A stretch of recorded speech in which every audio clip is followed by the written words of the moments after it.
mofinaina isan'andro atolotry ny mpitandrina rakotina valina maoly.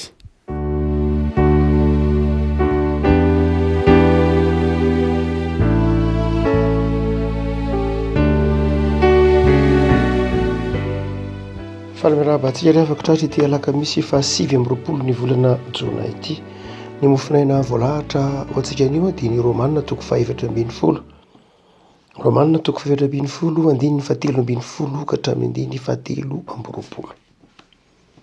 Amin'ny anaran'i Jesosy. Ko aza mifampitsara intsony isika fa aleo mihevitra izao dia ny tsy hanisy fandavona na fanaftonana eo anoloan'ny rala. Mahalala sady matoky ao amin'i Jesosy Tompo fa tsy misy zavatra maloto azy. Fa raha misy manao zavatra ho maloto dia aminy ihany no maloto zany. Fa raha mampalahelo ny rahalahinao ny fihinananao dia tsy mba manaraka ny fitiavana intsony ianao. Aza ny fihinananao no animbanao azy fa efa maty Kristy hamonjy azy. Aokary tsy mba ho tenenina na ratsy ny fahasoavana azonareo. Fa ny fanjakan'Andriamanitra dia tsy amin'ny fihinanana sy ny fisotroana fa fahamarinana sy fiadanana ary fifaliana ao amin'ny fanahy masina. Fa izay manompo an'i Kristy amin'izany zavatra izany no sitrak'Andriamanitra sy eken'ny olona fa tsara. Koa dia aoka isika hiezaka hitady ny momba ny fiadanana sy ny momba ny fahafampandrosoana. Aza izay hanina no andravanao ny asan'Andriamanitra. Madio avokoa ny zavatra rehetra. Nefa ratsy ho an'ny olona izay mihinana amin'ny fahatafitonana. Fa tsara ny tsy mihinana ny hena na misotro divay na manao izay hatafitonana ny rahalahinao. Ny finoana izay anananao dia hazono ho anao eo anatrehan'Andriamanitra. Sambatra izay tsy manameloka ny tenany amin'izay zavatra ikeny. Fa izay mianahana dia meloka raha homana satria tsy avy amin'ny finoana izany. Fa ota izay rehetra tsy avy amin'ny finoana. Ray masino, manamasinana ny fahamarinana ny teninao ny fahamarinana. Amen. Resaka sakafo sy fisotroana no azavain'i Paoly ny momba azy amin'ity Romanina toko 4:12 ity. Raha jerena, raha tsorina dia olana etika. Zany hoe ny olana amin'ny fifandraisana, amin'ny manodidina sy ny mpiarabelona. Teny fanalahidy roa lehibe no averimberin'i Paoly ho famahana ilay olana etika eto dia ny fitiavana sy ny fahasoavana. Hoy izy, fa raha mampalahelo ny rahalahinao ny fihinananao dia tsy mba manaraka ny fitiavana intsony ianao. Andininy 5:10 aokary tsy mba ho tenenana ratsy ny fahasoavana azonareo. Fitiavana sy fahasoavana. Teo amin'ny Romanina moa nandratan'i Paoly ity teny ity dia teo amin'ny tontolon'ny ireo kristianina tamin'ny taonjato voalohany izay nisy an'i Paoly dia nisy olana lehibe teo amin'ny lafiny ataontsika hoe sakafo. Ny fifampitsarana tamin'ny lafiny sakafo dia ny hena naterina teo amin'ny sampy zany sy ny divay. Ny hena naterina teo amin'ny sampy sy ny divay. Ny toaka moa iny tena zavatra hafa mihitsy fa ny hena sy ny divay. Fa inona natoka ilay hoe niteraka olana ny hena naterina tamin'ny sampy sy ny divay. Natoka an'io dia fifandonana civilisation anankiroa na toe-tsaina anankiroa. Ny fivavahana kristianina dia tamin'ny taonjato voalohany zany dia karazan'olona raha izay no azo ilazana azy anankiroa no nandrafitra ny fivavahana kristianina. Ireo kristianina zany fa tsy hoe ny fivavahana. Karazana kristianina anankiroa raha izay no azo ilazana azy. Dia ireo kristianina izay avy amin'ny jiosy. Ireo jiosy niova kristianina zany. Ireo jiosy niova kristianina ireo izay matetika fitenitsika no antsoina hoe église judéo-chrétienne. Zany hoe jiosy fiaviana izy, tahaka andry Petera, tahaka andry Matio, tahaka andry Maria, tahaka andry Jaona, tahaka andreo apôstôly. Zany hoe olona efa novolavoriana tamin'ny testamenta taloha. Olona voafora, olona nino ny fivavahana tamin'Andriamanitra tao amin'ny testamenta taloha, jiosy taranak'i Abrahama. Ireo no nandray an'i Jesosy, izay nandray an'i Jesosy satria tsy ny jiosy rehetra akory nandray an'i Jesosy, nino an'i Jesosy, fa izay jiosy nino an'i Jesosy ho mpamonjy no antsoina hoe eglize judéo-kretienne.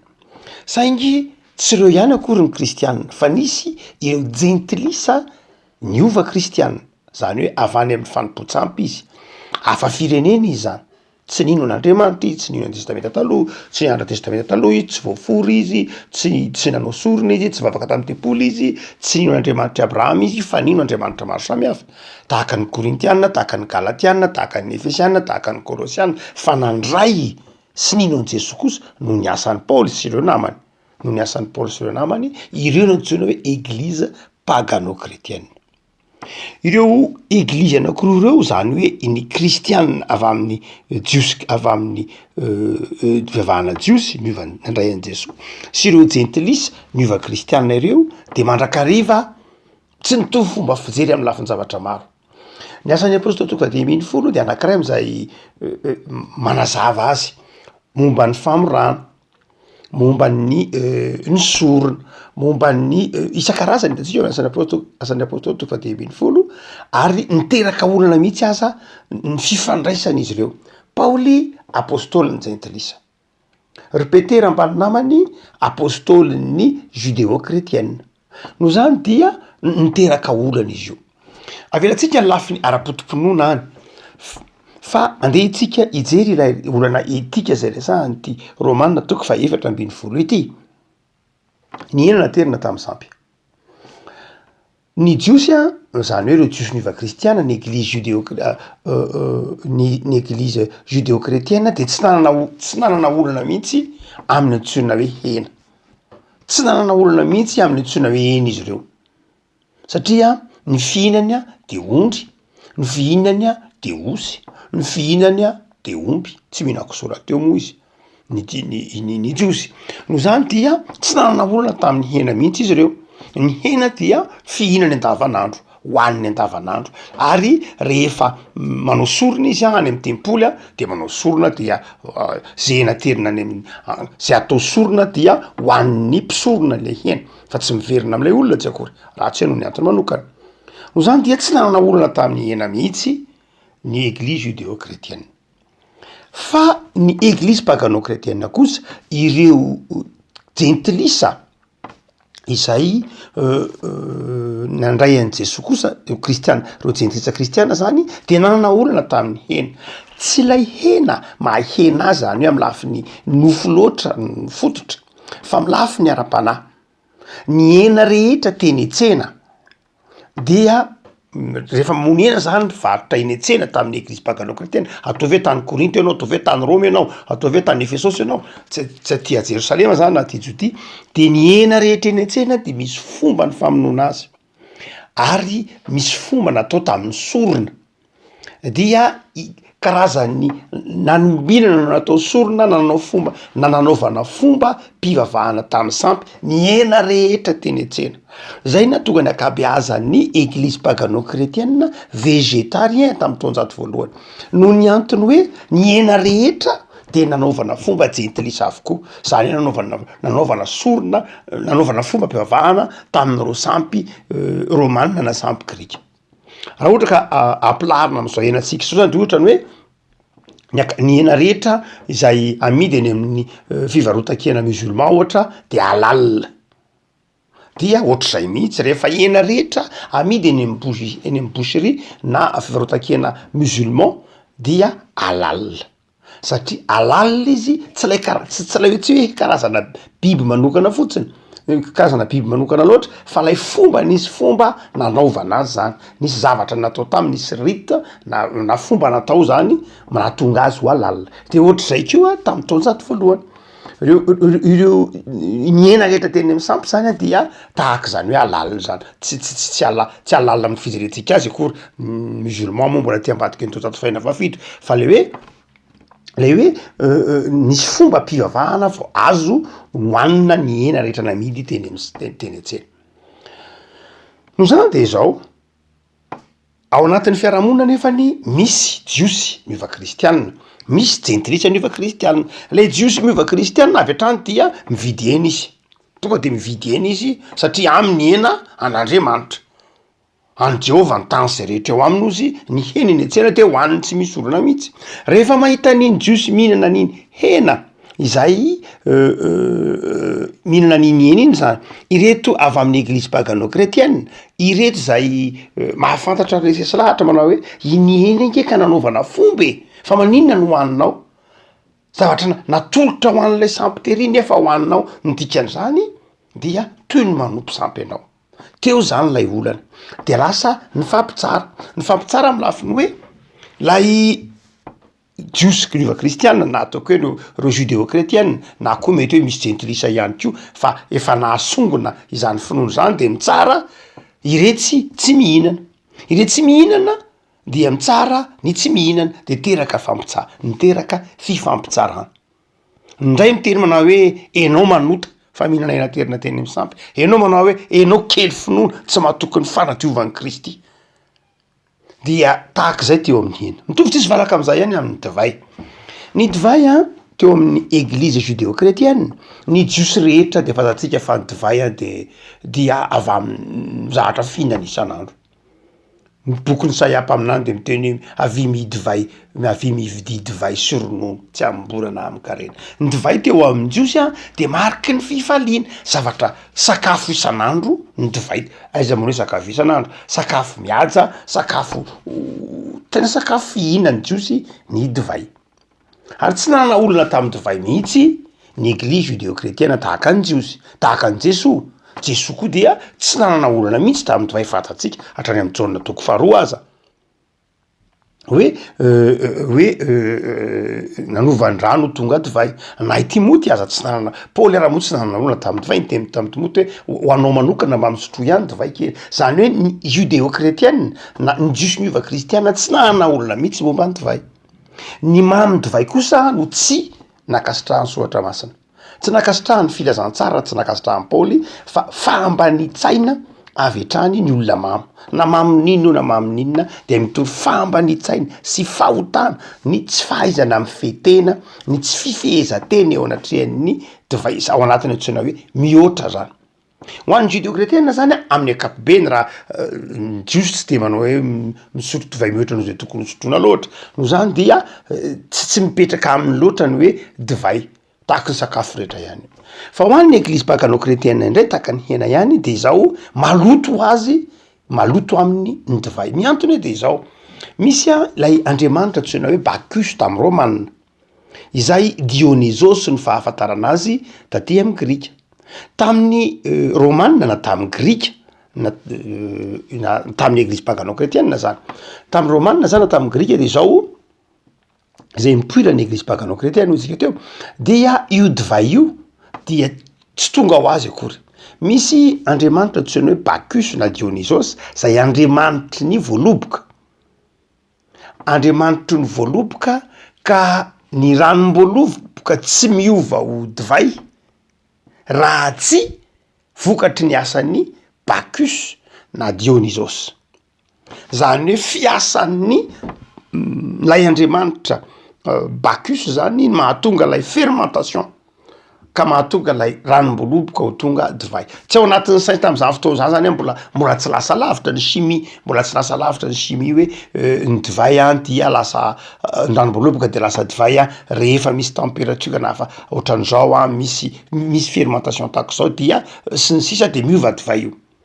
Dia zay zany mbola tsy tao anaty, mbola tsy fantatry ny olona tamin'izany fotoana zany, fa ny fieritreretana azy zao manao hoe io ranom-boaloboka io tonga divay tsara io rehefa miditra tsehatra i Bacchus tany amin'ny Romanina ary Dionysos tany amin'ny Grika. Andriamanitra ray ihany io. Ndraindray anaty hoe laberpetera koa izy zany hoe mitovy ihany reo andriamanitry ny divay ihany.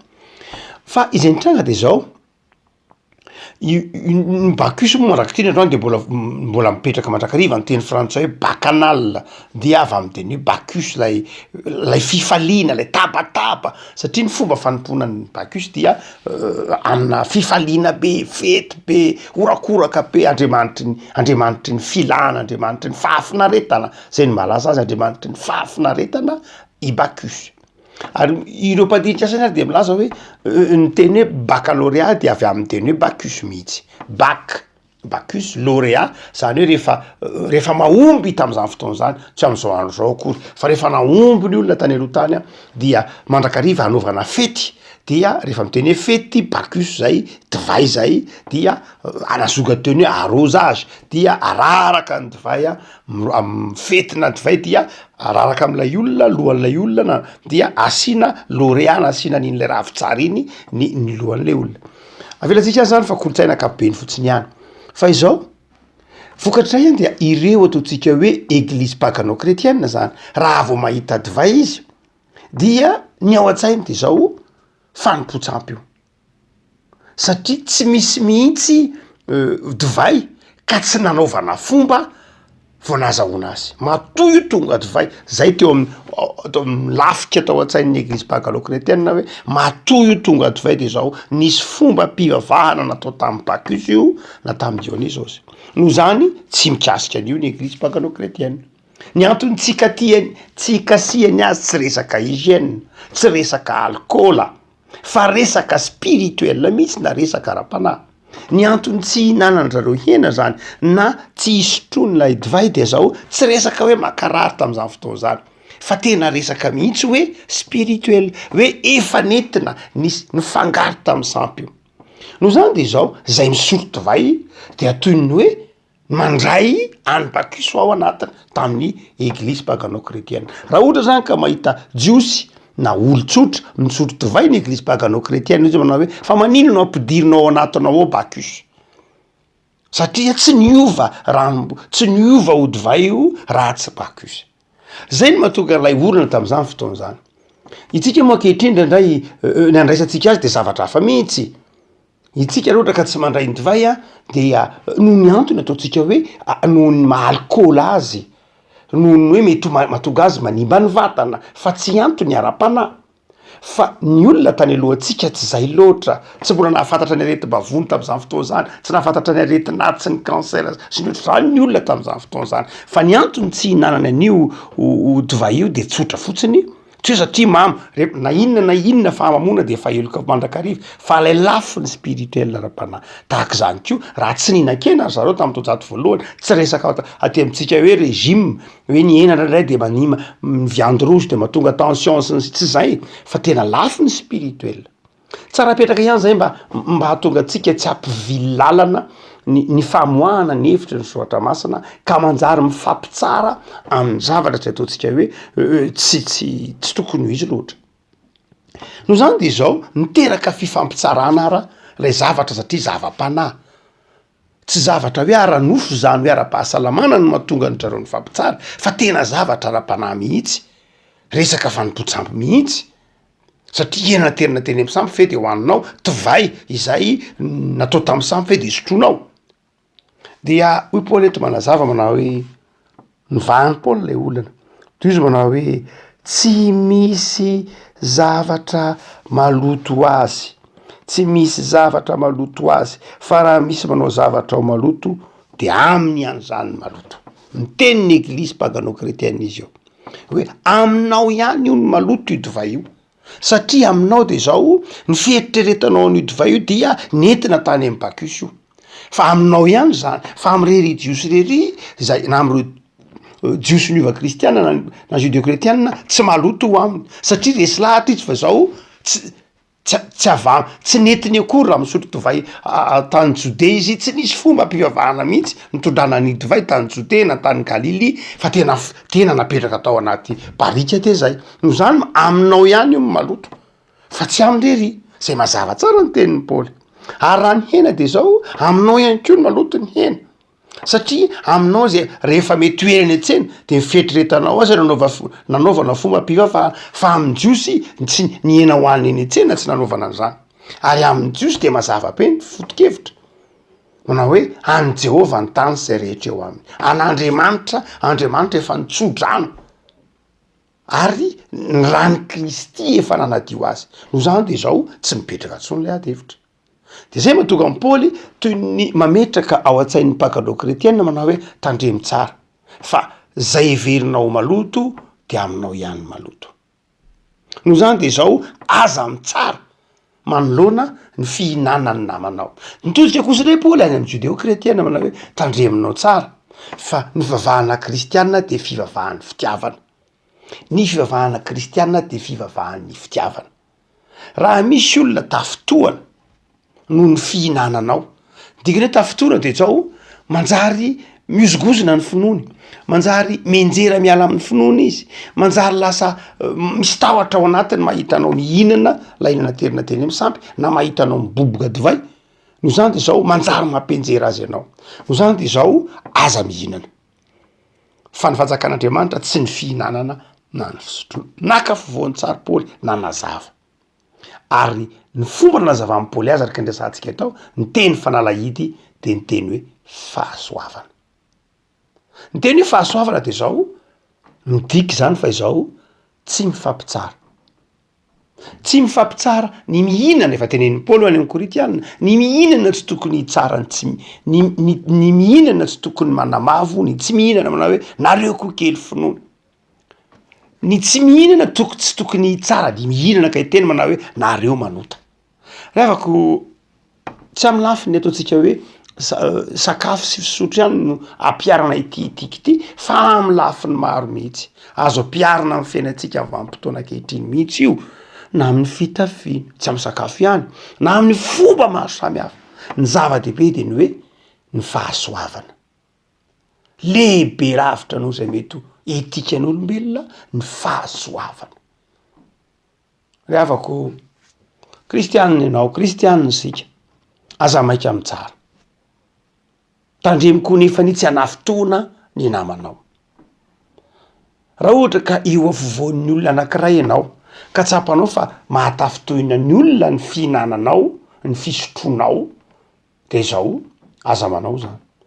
Tsy manao zany ianao tsy noho le zavatra sotronao loatra, tsy le zavatra sotronao mampadiso anao, na le zavatra hoaninao mampadiso anao, fa ianao mety ho mandavo, mety ho mampiala lay olona amin'ny finoana, mety mampenjera azy. Zay ny mampadiso ho Paoly. Tsy le zavatra hoanina loatra, le zavatra sotrona, le zavatra tafihinana, tsy zay loatra ny olana.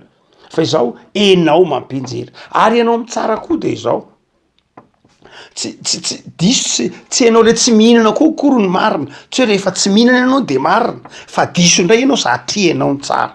Tsy hoe za ange tsy mihinana de marina ianao, fa ianao tsy mihinana de zao ny dikan'le tsy fihinananao de ny tsaranao indray le mihinana, de diso indray ianao satria tsy fanao ny mitsara. Noho zany de zao tena mametraka tsara mihitsy Paoly amin'ny hoe zava-dehibe ny fahasoavana. Zava-dehibe amin'ny Paoly zany de zao ny fitiavana. Raha tokony hinana ianao de mihinana raha ohatra ka ianao tsy manelingelina amin'ny feo amin'ny fieritreretanao, tsy manelingelina ny olona, tsy manelingelina ny finoana. Ao anatin'ny ataontsika hoe fahalalana oniny sy ao anatin'ny fetrany ataontsika hoe filazantsara.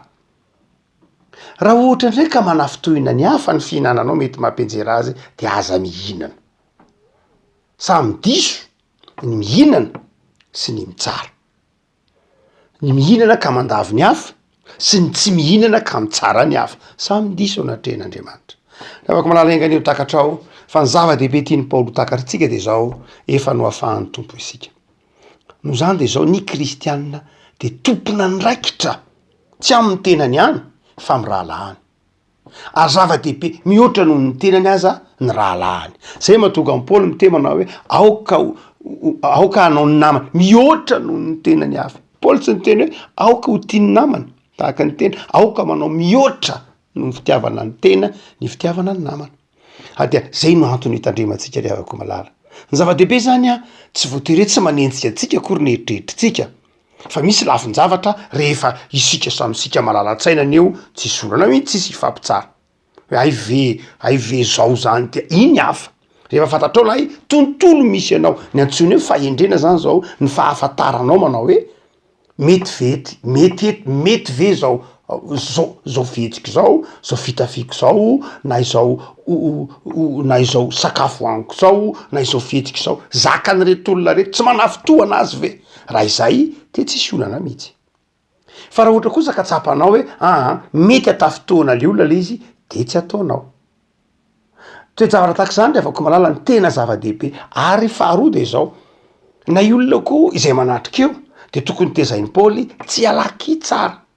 tsy alaky tsara avy hatramanao hoe raha sendra misy olona hitany hoe somary mety ho mivona kely am'izay mety ho mahazatra azy de tsy malaky am'tsara satria misy anton-javatra zay manosika n'ireny olona reny ndrendre mantsy afangarontsika nzaotsika hoe fahotana morala tsotra sy ny fahotana hafa mihitsy ny ohatra hoe mamono olona mitsangatsanga mangalatra manompy sampy tsy manaja ray aman-dreny zay lazay ny didy folo fa eto dia olana etika eka rehefa ko malala ho takatra ny fahendrena izay ambaran'izao ohatra masina fa ny zava-dehibe de ny andehananao amin'ny fitiavana fa olona afaka ianao holefanao afahan'ny tompo isika de ny fahafahana nomeny ny tompo atsika tsy hoe tsika manaraka ny nofo na manaraka ny sitrapontsika fa hoe tsika amin'ny fitiavana mba hahatonga ny namantsika iorona bebe kokoa amin'ny finoana ary hatonga atsika iorona bebe kokoa aza amin'ny fitiavana an'Andriamanitra ivavaka sika tompo aozoranao zay ny amin'ny teninao zay